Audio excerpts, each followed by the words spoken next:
پانی کا اور برف کا ٹیمپریچر بڑھتا نہیں ہے، یہ 0 ڈگری سینٹی گریڈ پر رہتا ہے، یا اگر آپ ڈگریز کیلوین میں ناپتے ہیں تو 273.15 ڈگریز کیلوین ہی رہتا ہے۔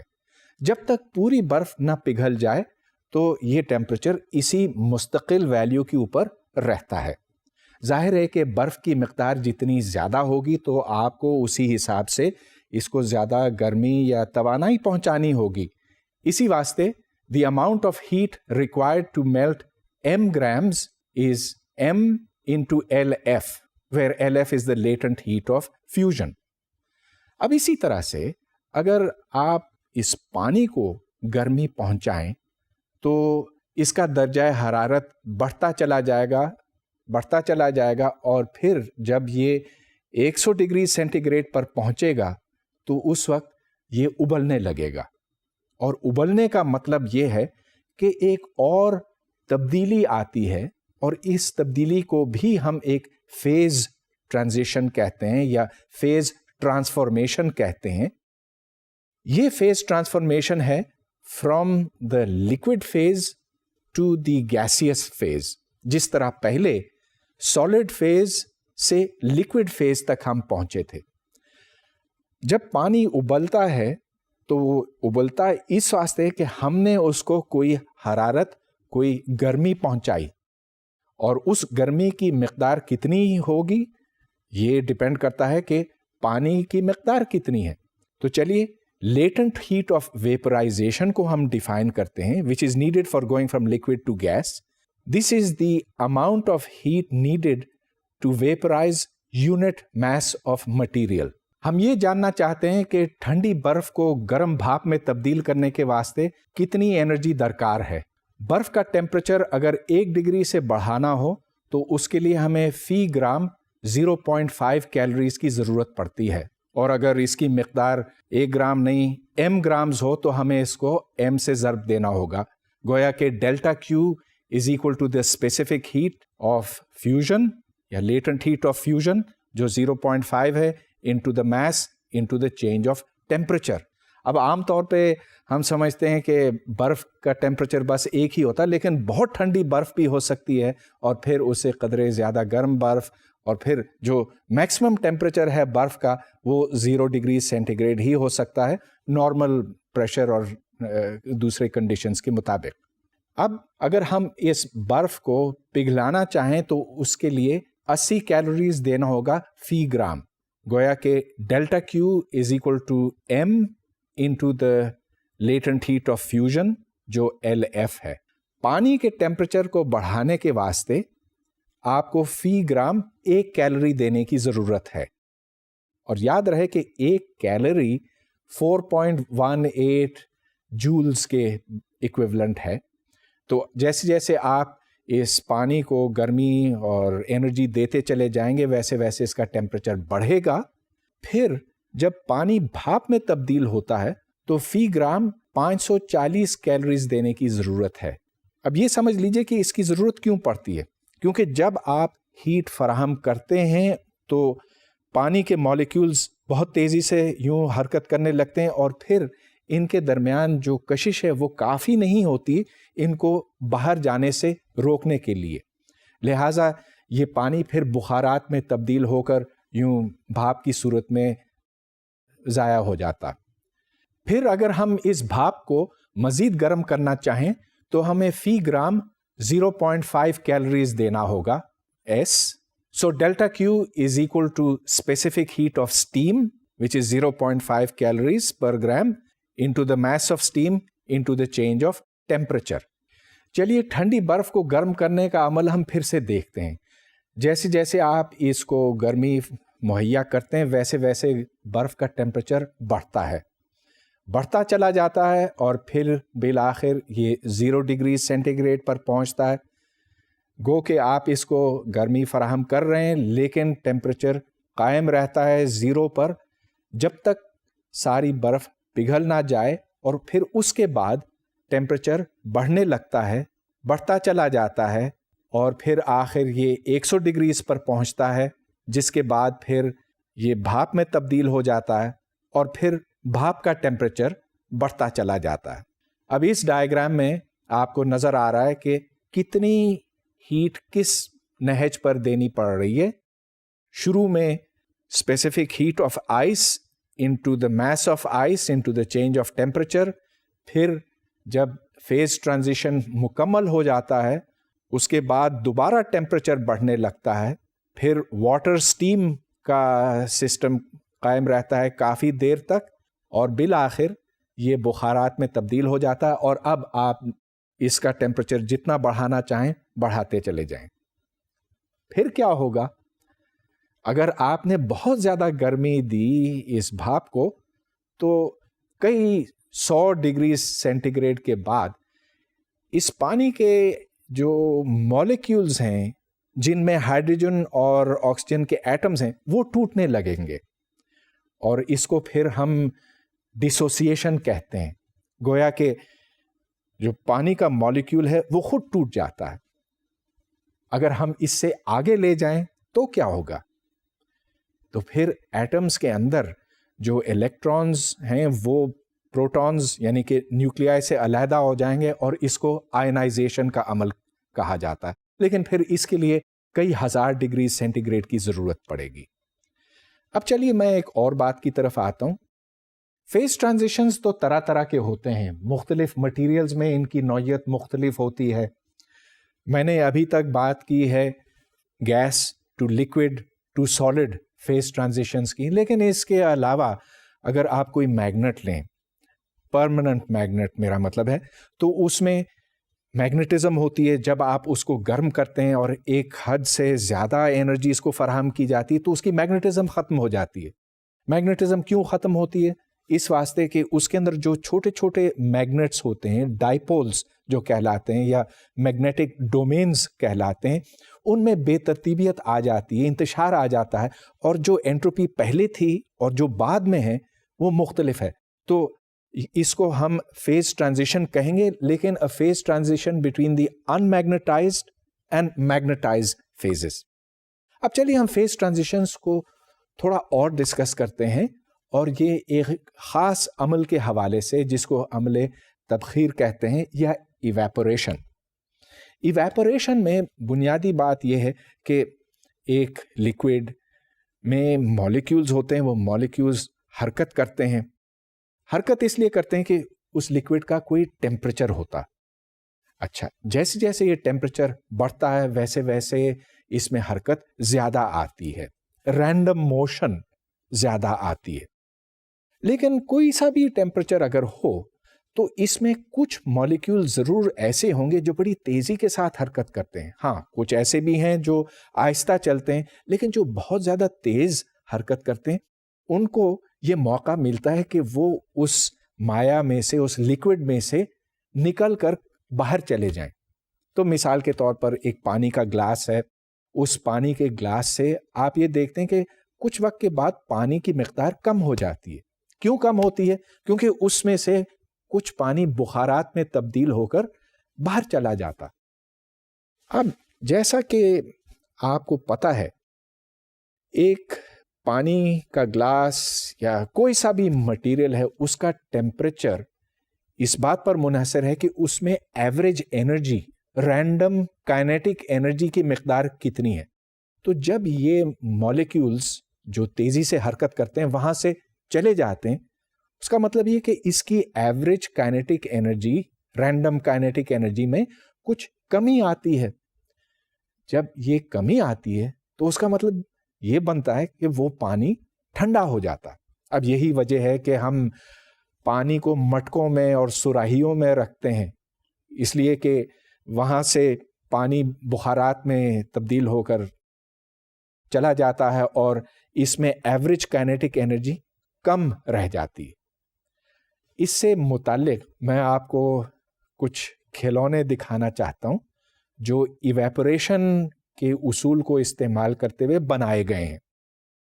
تو یہ دو پرندے ہیں، یہ دیکھیں، ادھر ایک طوطا ہے، ادھر بطخ، اور یہ بیچارے صرف پانی پیتے ہیں. پیتے بھی کیا، ان کی چونچ گیلی ہے. جب چونچ گیلی ہوتی ہے تو اس سے بخارات اوپر اٹھتے ہیں اور عمل تبخیر یا ایویپریشن کی وجہ سے چونچ ٹھنڈی ہوتی. یہاں نیچے کی طرف ایک لیکوڈ ہے. یہ لیکوڈ اوپر کے مقابلے میں تھوڑا زیادہ گرم ہے. اب چونکہ گرم ہے اس واسطے ادھر سے جو اس لیکوڈ کے بخارات اوپر اٹھتے ہیں اور جو اس برتن کے اندر اس ویسل کے اندر بند ہیں, یہاں پریشر زیادہ ہے.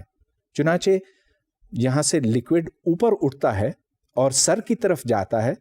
یہاں سر بھاری ہو جاتا ہے اور اس واسطے یہ جھک جاتا ہے. جب یہ پوری طرح سے یوں جھک جاتا ہے تو پھر لیکوڈ دوبارہ اس کے اندر آ جاتا ہے اور پھر یہ عمل چلتا رہتا ہے. اب بہت سی دلچسپ باتیں کہی جا سکتی ہیں اس کے بارے میں. کیا اس سے ہم ایک ایسی مشین بنا سکتے ہیں جو صرف پانی پر چلتی ہو؟ ہاں. اب بجائے کھلونا رکھنے کے اگر ہم اس کے ساتھ ایک جنریٹر لگاتے تو اس جنریٹر میں بجلی پیدا ہو سکتی, لیکن اس بجلی کی مقدار بہت کم ہوگی. بہرحال یہ بجلی کہیں سے تو آئی, گویا کہ اس کھلونے سے یا اس جیسی چیز سے کام لیا جا سکتا ہے. تو یہ کام کہاں سے آیا؟ اس میں کنزرویشن آف انرجی کی کوئی خلاف ورزی تو نہیں ہوئی. اگر آپ اس پر غور کریں تو دیکھیے اس میں بنیادی بات یہ ہے کہ بخارات اوپر اٹھتے ہیں, یہ ٹھنڈا ہو جاتا, مگر اگر آپ اس کمرے کو مکمل طور پہ بند کر لیں اور اس میں کوئی ہوا اندر آ نہ سکے نہ جا سکے تو کچھ وقت کے بعد یہ پانی ادھر سے ختم ہو جائے گا, بخارات میں تبدیل ہو جائے گا اور پھر یہ عمل رک جائے گا. چنانچہ اگر دیکھا جائے تو ان کھلونوں کو, ان پرندوں کو انرجی ملتی ہے, مگر وہ انرجی سورج سے ملتی ہے. اس واسطے کہ ہمارا کمرہ اور جو کچھ اس کے اندر ہے ایک مستقل ٹیمپریچر پہ ہے, وہ ٹیمپریچر ہمیں پھر بالآخر سورج سے ہی ملتا ہے. ایویپریشن سے ٹھنڈک پہنچتی ہے اور یہی وجہ ہے کہ گرمیوں میں ہم پنکھا چلاتے ہیں, کیونکہ پنکھا پسینے کو خشک کرتا ہے. خشک کیوں کرتا ہے؟ اس لیے کہ پسینے میں جو تیز حرکت کرنے والے مالیکیولز ہیں وہ جلدی نکل جاتے ہیں, لہٰذا وہاں پر ٹیمپریچر کم ہو جاتا ہے. اس واسطے کہ جو ایوریج انرجی ہے اور ایوریج حرکت ہے یا حرکت کرنے کی سپیڈ ہے وہ کم ہو جاتی ہے. اب یہی چیز ہم کسی چیز کو ابالنے میں دیکھتے ہیں. مثلاً پانی ابلتا ہے جب اس کا ٹیمپریچر 100 ڈگری سینٹی گریڈ ہوتا ہے, لیکن فرق یہ ہے کہ وہاں پر ہم انرجی فراہم کرتے ہیں, باہر سے انرجی دی جاتی ہے اور پھر بخارات اس سے اوپر اٹھتے ہیں اور بھاپ بنتی ہے. اس میں بنیادی بات یہ ہے کہ جو چیز ابالی جاتی ہے اس سے جو پریشر بنتا ہے, جس کو ویپر پریشر بنتا ہے, وہ باہر کے پریشر سے برابر ہوتا ہے یا اس سے زیادہ ہوتا. اگر ہم باہر کے پریشر کو بڑھاتے جائیں تو زیادہ مشکل سے مالیکیولز یہاں سے باہر جا سکیں گے. چنانچہ اگر ایک پانی کے ویسل کے اوپر, کسی برتن کے اوپر ہم پریشر بڑھا دیں یا اس کو ہم بند رکھیں جیسا کہ ہم پریشر کوکر میں کرتے ہیں, تو پھر یہ پانی 100 ڈگریز نہیں, یہ 105 یا 110 ڈگری پر ابلے گا. اور اسی طرح سے جب آپ پانی کو کسی اونچائی پر لے جاتے ہیں, مثلاً اگر مری یا نتھیا گلی میں آپ پانی ابالیں تو وہ پانی 100 ڈگری سینٹی گریڈ پر نہیں, وہ 95 یا 98 ڈگری سینٹی گریڈ پر ابلے گا. تو بوائلنگ پوائنٹ کا انحصار اس بات کے اوپر بھی ہے کہ باہر کا پریشر, ایکسٹرنل پریشر کتنا ہے. اب چلیے میں نے یہ ساری باتیں آپ کو ایٹمز اور مالیکیولز کے حوالے سے بھی بتائی ہیں. پھر میں یہ بات دہراتا ہوں کہ ایک مالیکیول اس لیکوڈ میں سے تب آزاد ہو سکے گا جب اس کے پاس اتنی انرجی ہوگی کہ وہ باقی مالیکیولز کی کشش سے فارغ ہو کر باہر نکل سکے. یہ ساری باتیں تھرمو ڈائنامکس کی ہیں تو صحیح, لیکن ان کی توجیحات میں نے آپ کو مالیکیولز اور ایٹمز کے حوالے سے دی, اور دراصل میں صرف کلاسیکل تھرمو ڈائنامکس کی اس وقت بات نہیں کر رہا ہوں, میں اسٹیٹسٹیکل تھرمو ڈائنامکس کے حوالے سے آپ کو یہ توجیحات دے رہا ہوں. اب یہ لفظ میں نے استعمال کیا اسٹیٹسٹیکل تھرموڈائنامکس، اور اس کی میں تھوڑی سی اب وضاحت کرنا چاہوں گا۔ اسٹیٹسٹیکل تھرموڈائنامکس کو مائکروسکوپک یا مولیکولر اپروچ بھی کہتے ہیں، اور اس کا بنیادی مقصد یہ ہے کہ ایک سسٹم کی مختلف پراپرٹیز کو کیلکولیٹ کیا جائے اس کے انڈیویڈول مالیکیولز کی پراپرٹیز سے۔ مطلب اس کا یہ بنتا ہے کہ اگر ہمیں یہ معلوم ہو کہ ایک سسٹم کے اندر اس طرح کے مالیکیولز ہیں، مثلاً آکسیجن ہے، کاربن ہے، ہائیڈروجن ہے، تو ہم اس سسٹم کی تمام پراپرٹیز، مثلاً پریشر یا انٹروپی یا بوائلنگ پوائنٹ یا میلٹنگ پوائنٹ، یہ ساری چیزیں معلوم کر سکیں، یہ جانتے ہوئے کہ ان علیحدہ علیحدہ انفرادی مالیکیولز کی کیا کیا پراپرٹیز ہیں۔